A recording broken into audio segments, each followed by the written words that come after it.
Take your time and come through the crowd. Yes.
Oh, lost. Just like get aura, y'all. Just like get aura. Oh boy, just that's a lucky person. All right, then. Good night, Barbados. Josiah.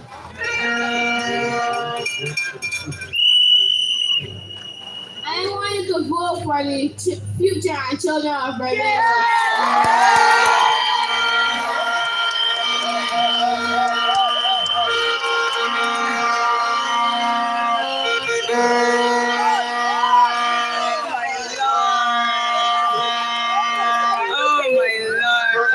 We get aura. I don't want to get this. I want to get in this.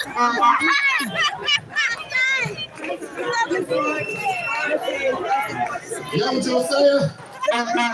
Young Josiah has said it all.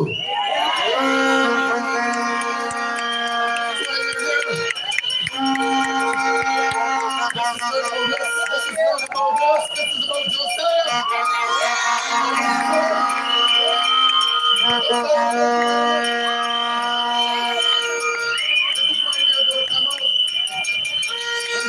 February and vote because they're parents and we have children too, and as children we love our parents, and as parents we love our children, and if the people of this country love their children, they will meet their responsibility on the 11th of February to come out and vote not for self, Because you were my but for the children of this country.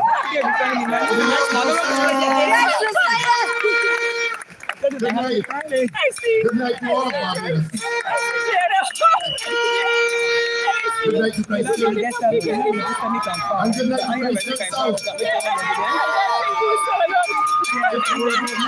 If it were about me, I would say something very special about Christ Church South. What I will say to Christ Church South is that I express deepest gratitude that you have carried me on this journey. I thank you.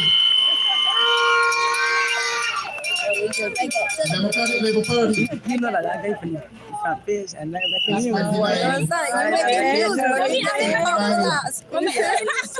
Ladies and gentlemen, there's no despot. There is no despot.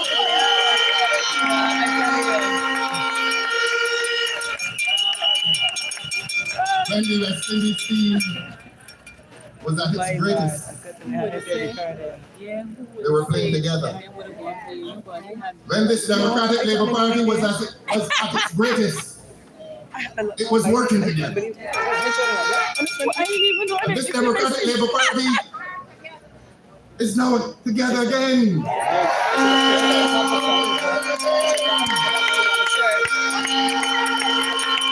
There's no despot nor dictator. We've heard the speeches here tonight, even the short speeches. And there's no despot in this assembly. I should have not done that. You got that right. I'm just saying. Lucy in the north. The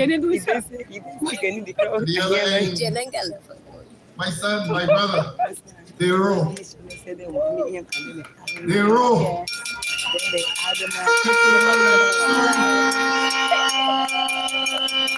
As the man stands before us, I'm talking about the babies. Monitors as they are by Richard Seeley and David Eswick. The rich into the recent past. And this party promises you a great future. Yes. A future of the Democratic Labour Party. A future that is bound up with the people of this country and the interests of the people of this country. You've seen the Barbados Labour Party over the last 7 years of famine. We had And it has divided people. no, it's not.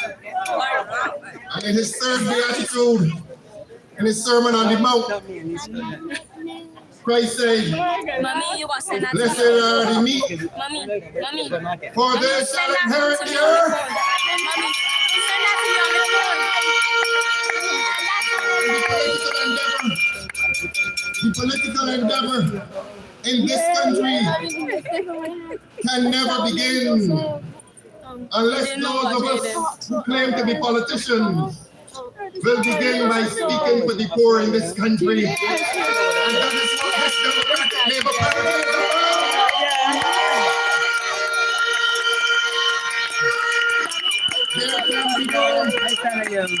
There can be no political nor economic progress in this country unless the interests of the poor and the middle are looked after.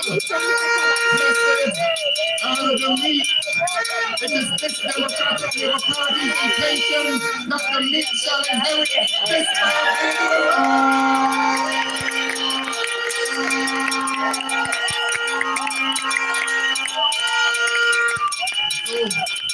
You heard the governor of the central bank yesterday. And I'm sorry.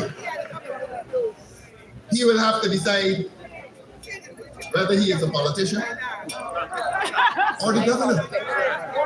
And I'm not here to make any personal attack on him nor anybody in the Barbados Labour Party. We are here to speak about the progress of this country. And if the report of the governor of the central bank is saying to the people of Barbados that there's prosperity in this country, he is insulting the poor people in this country.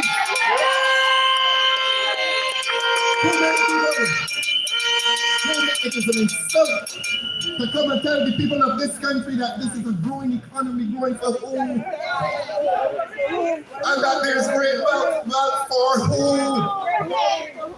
This political endeavor, like all noble political endeavors, do not properly begin unless a political party commits itself to the welfare of the poor and the middle in this country.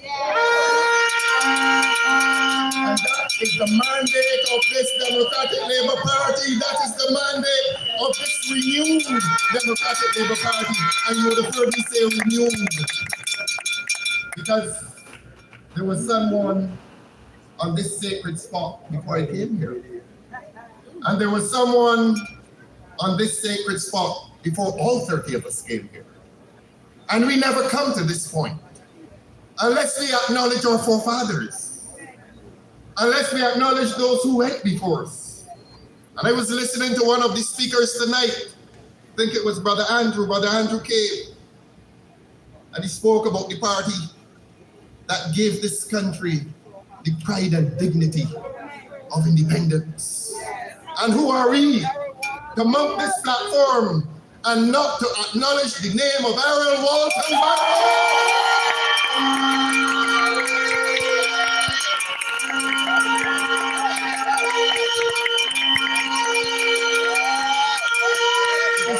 It is a name that will see the spirit. Does any of us here think of our lives unless we think of our mothers and fathers? I'm so serious. Does any of us here think of our lives unless we think of our grandmothers and our grandfathers? Politics is much the same. It did not begin with us. And we come here with the acknowledgement that this began with Errol Walton Barrow. And there are some among us in this country. There are some among us in this country who are trying to convince us that we must disjoin ourselves from our forefather and to say that he is irrelevant. And before independence, I'm going to get to the substance of my speech shortly, but these things need to be said. Our young people need to know their history. Our young people need to know our purpose. Our young people stand on this spot. Our young people need to know why we do this. We do this not for self. But again, I say we do this for country. We do this for little Josiah. He came here tonight. For the few minutes that he spoke, it was worth perhaps an hour in a good lesson to us. And one day, perhaps one day, young Josiah will look back and thank you and thank this Democratic Labour Party for coming here on this sacred ground and pledging and making a commitment to look after the future and the welfare of young Josiah and all the children of this country of Josiah's age. That is why we are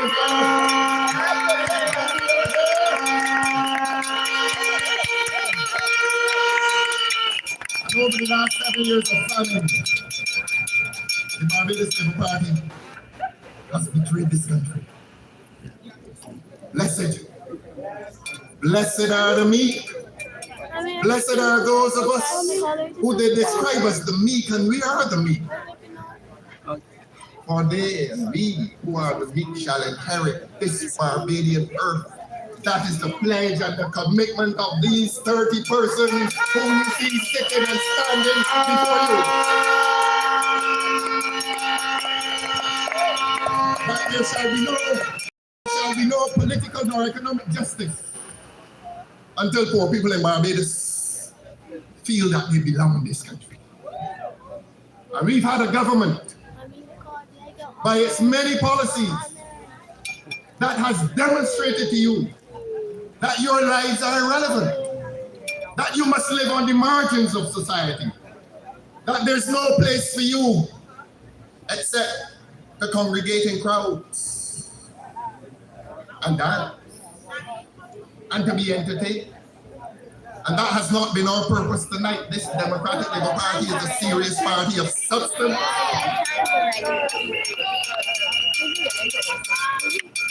And those who bring dirty lyrics to children have no place on this sacred ground. This sacred ground for the Democratic.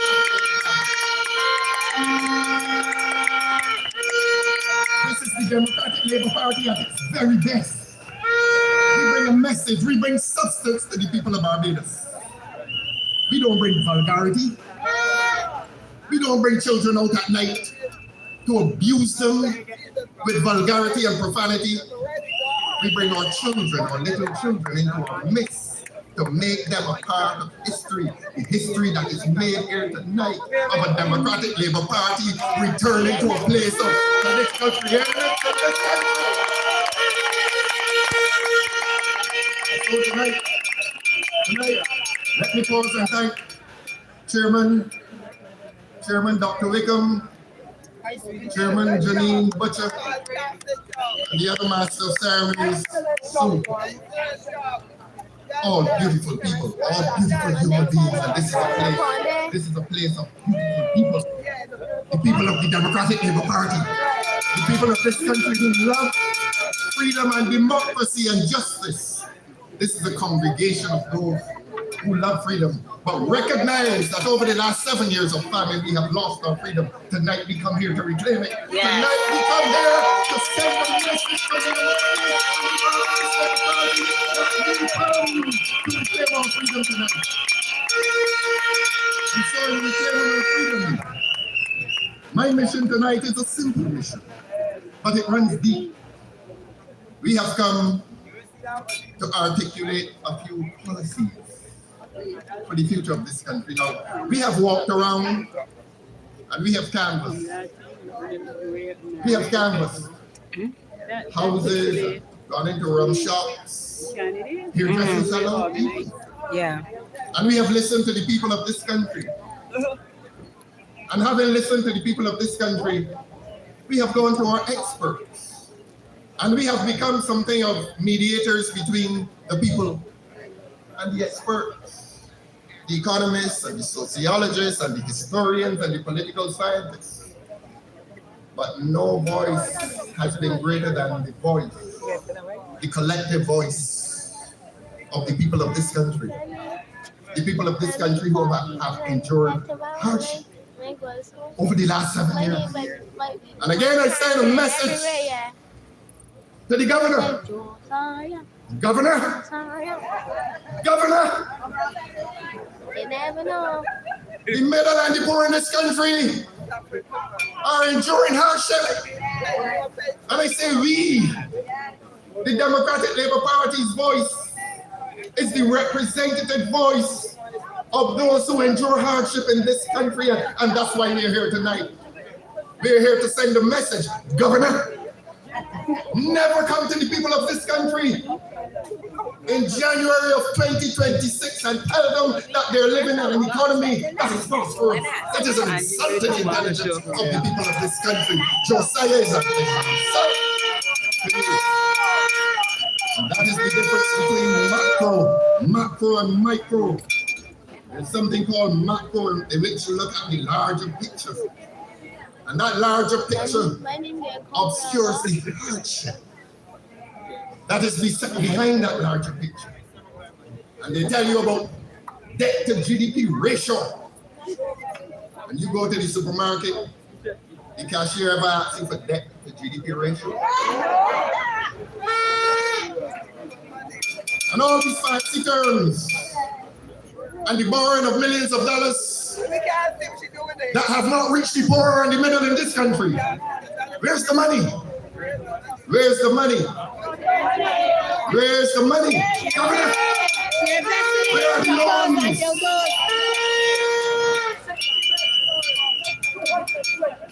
But let us come to you and tell you what our policies are. And there are two major problems that this country faces. You've told us this. We haven't invented it. And all across Barbados we hear crime and cost of living. And cost of living and crime. And we feel that as a party, we must offer solutions to the people of Barbados. To the people who congregate in places like this and tell us that you're going to vote for us. And we feel that it is our duty to exchange with you and to say to you what shall be our policies based on a mediated discussion between you and our economists. And I want to tell you about cost of living. I want to tell you about it. And one of the contributors to cost of living is taxation. That's a fact. But I want to caution you that taxation or the paying of taxes is an obligation. Nobody in this country ought to resist the payment of taxes, because it is taxes that drive and support the Queen Elizabeth Hospital, the school, the transport board, the subsidized housing that this government has failed to give to the people of this country, the welfare department. I'm getting calls from as far as in time asking for increased welfare payments. And your government has given one man $500,000 per year for the last 2 years, and no audit is done. And that is where the government is putting your taxes. But yet, we accept the obligation to pay taxes. It is an obligation because we as Barbadians, from the poorest to the richest, recognize that we all have an obligation to pay taxes. And we must not and will not resist it. But an obligation is one thing. But when taxation becomes a burden on one class of people, that is when you must relieve it. Because if the rich people in this country, and we have nothing against the rich, because this is a party of a philosophy called social democracy, in which the private sector and the government live harmoniously, and they're both involved in the economy. The rich will be rich, but good government will not be fair unless it looks after the interests of the poor and the middle. And it is not this government's intention ever to destroy the rich, but it will always be this government's intention to protect the poor and the middle. That is our business. And that is the business of the Democratic Labour Party. And we are serious when we say, and every policy that emerges from this platform will be a policy aimed not only to ensure that the rich survive, but to insist that the poor in the middle can thrive in this country. There will be no peace and justice and democracy in this country unless all human beings of all shades and religions can live in harmony. And so I say again, we all accept the obligation to pay taxes. But I say to the Barbados Labour Party government that the poor in the middle want an ease from the burden of taxation. Again, remember this, we accept the obligation to pay our taxes, but government ease the burden. Ease the burden. And one of the first policies of a new Democratic Labour Party government will be that of reducing VAT.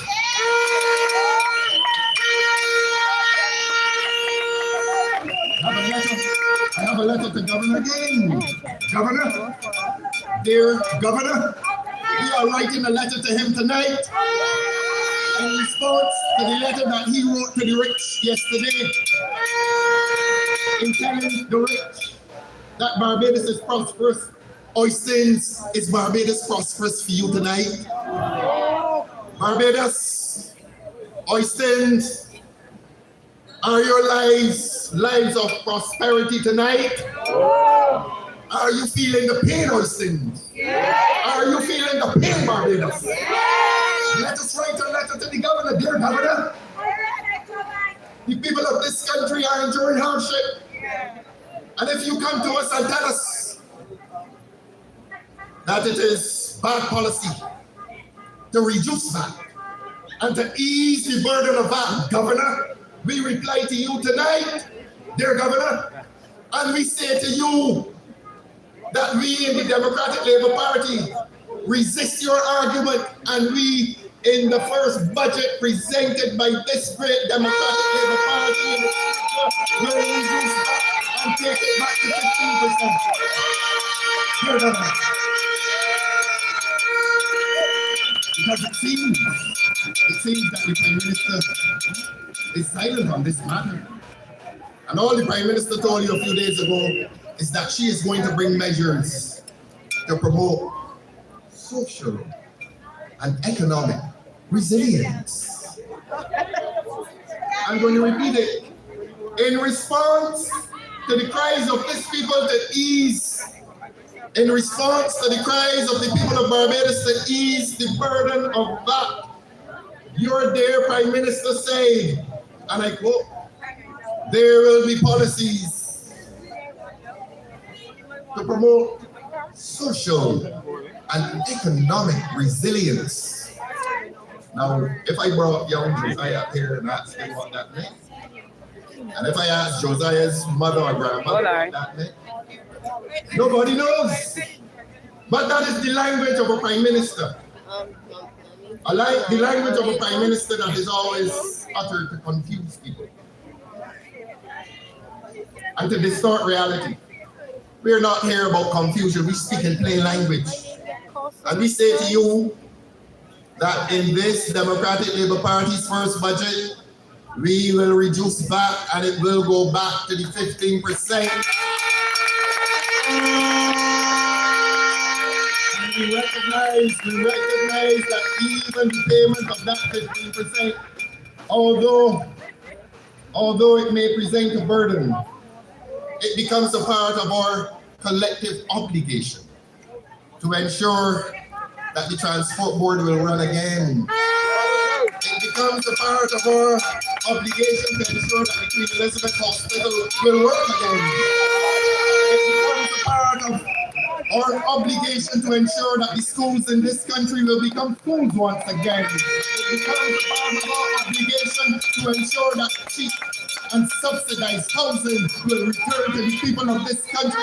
I heard one of the members here speak tonight of the housing that was done by this great Democratic Labour Party as the hour was the 1960s, and this Democratic Labour Party will embark on an ambitious housing program because it is overcrowding. And I'm sorry to bring these things, perhaps indignity, into public spaces. But the large social problem in this country is the problem of overcrowding in houses. That is a part of a social problem. And how can we live in a country? How can we live in a country and see children growing in an environment which is not ideal? And that is why I began with the third of the Beatitudes. Blessed are the meek. Let them please. Let them inherit dignified earth. And so the taxes that we collect will be used to embark on an ambitious housing program to rebuild and renew many of the housing estates that have outlived their usefulness. We know it is sometimes a burden, but we ask you, Barbados, please with us to accept the obligation. And we will not abandon our brothers and sisters. We will not abandon our children who live in circumstances that are not ideal. Such is love. Such is love of people and such is love of a country, and you cannot say you love your country unless you love your people. And like Christ, you cannot say you love your people unless you love those who suffer the greatest disadvantage. And this is why this Democratic Labour Party is here tonight.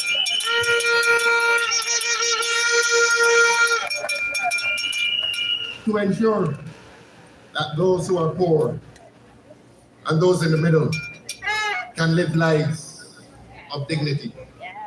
It is not, as I said, that we are here to disturb the lives of those who are wealthy, but we must bring comfort to those who are poor and in the middle and are slipping back into poverty. The majority of people in this country are enduring hardship. And we get a letter from a governor, and we get an experience from a government which is telling poor people in this country that all is well. If all were well in this country, this crowd would not be here tonight.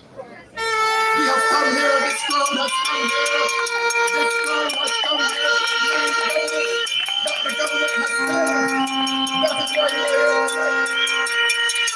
this is no occasion of festivity.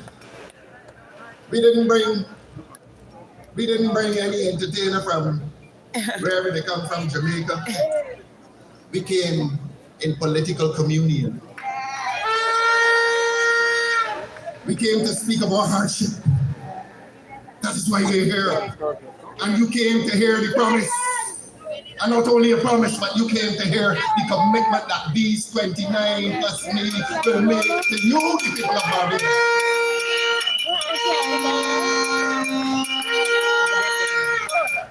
I say to you that if the sacrifice is made, that the Treasury must make the sacrifice on those high VAT payments, and a trip to the supermarket may be a happier trip. A trip to the gas station may be a happier trip. A trip to the utility company where you pay your utility bills may be a happy trip. It may be, and it will be, and it can be. But here you have a government in 2026 which tells you they can do nothing to help you. Can you do anything to help them on February 11th? No, you cannot. They told you yesterday that they can do nothing for you. They told you yesterday that they will do nothing for you. Yet I'm hearing some of the psychopaths walking around telling people that they're not to vote. We're hearing that. Telling people that they're not to vote while we have come here tonight. They deny some of you from voting, you know. Some of you, they took off the list and they know why. They know why. But you came here tonight as part of the message that you intend to vote. Thank you. That you intend to vote On the 11th of February. On the 11th of February, are you going to vote? Yes. And who are you going to vote for?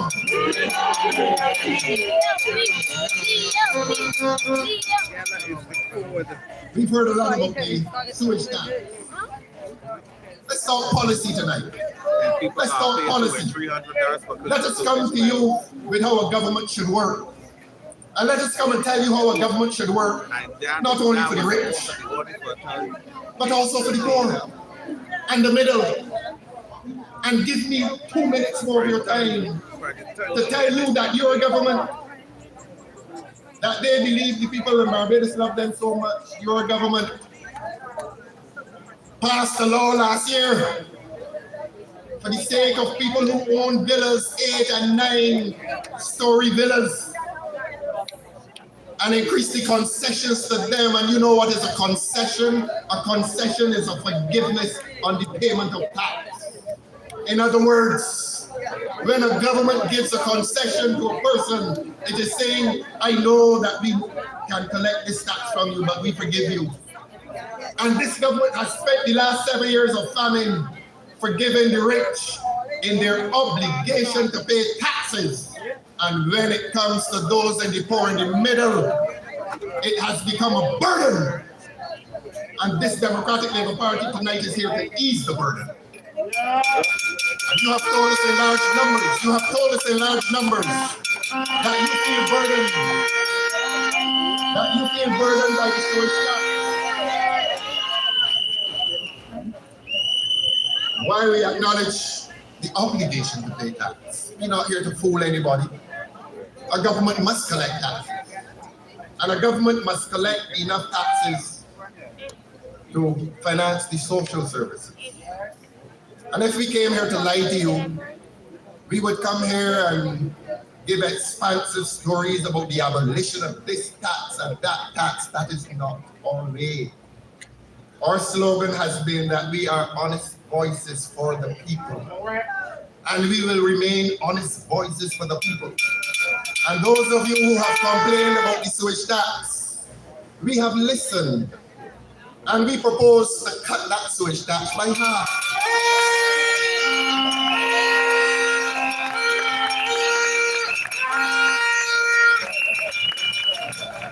That is what we can do. That is what we can do. We recognize your obligation, but we want to ease the burden. And that is an example of the way in which this government intends to ease the burden. Meet your obligation, Barbados. Do not resist the obligation to pay taxes, but make that constant appeal to your government to ease the burden. And the other night I referred to Airbnb as a matter of contrast with the villa people. And I'm not here to attack anyone. And I'm not here to move you to rebellion. But it is a fact of this government's political and economic and legislative life that late last year they came and told the rich people in this country that they will receive large concessions on villas. And poor people are living in overcrowded conditions and can't get an extension to their house done by taxes. And so they ease the concessions, and you need to know these things. While I'm delivering these proposals, I want to deliver to you the larger context and show you that you have unjust government, and show you that you have unfit government, and show you that you have a government that has betrayed your interests, and show you that you have a government that you must rid this country of on February 11th. They must not survive February 11th.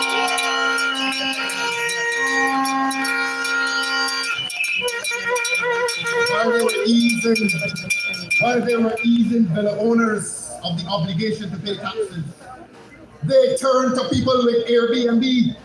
I said this the other night, and I'm going to say it again, Barbados and Oistins, because I want you to understand it and remember it. Never forget that sometime last year, this government came to people who have converted their houses into Airbnb. And the Airbnb industry is not an industry of the rich. The Airbnb industry is an industry of people like us. I drive to Bayland and I saw an Airbnb down there. You ever saw a multi-billionaire living in the land? And there's several Barbadians, not only in working class districts, but in middle class districts, who are converting their houses into Airbnb because everybody wants the US dollar, you know? And everybody wants a pound sterling. Everybody wants some security, some financial security. And your government told the people who own Airbnb that they must pay taxation on all kinds of things, and they must set up a desk at the front and put up signs, and if you don't do this, you can be penalized, perhaps prosecuted. Prosecuted, because whenever this